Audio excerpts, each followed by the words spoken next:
Varlıq aləmi çox əzəmətlidir. Biz əzəmət deyəndə yalnız bu planetləri, göyün, fəzanın cisimlərini nəzərdə tutmuruq. Mənəvi aləm var böyük əzəmətdə. O aləmin hər bir təbəqəsində özünə uyğun varlıqlar var. Hamısı dəqiq, saat dəqiqliyi ilə öz işini görür. Bir dənə insana ki, azadlıq verilib, bütün bu nizamı insan pozur.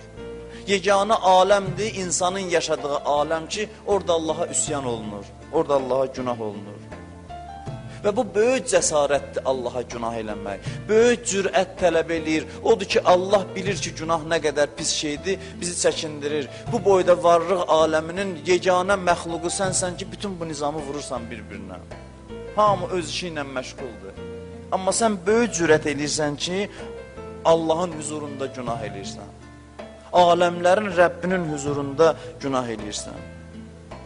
Biz bunu dərk eləsək kimin huzurundayıq? Kimə üsyan eləyirik?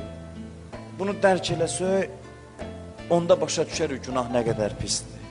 Nə qədər Quranda deyir, Allah elədiyinizi görür. Bunu nə qədər təkrar eləyir. Yəni, diqqətli olun, neyinirsiniz? Hər əməliniz təqdim olunur Allaha. Hər əməliniz təqdim olunur. İnsanın, o dəfə mən dedim, əməli qalxdıqca ruhu da qalxır. Biz çox yüksəklərə qalxa bilərik. Quşun görürsən, ayaqlarına daş bağlayarsan, uça bilməz.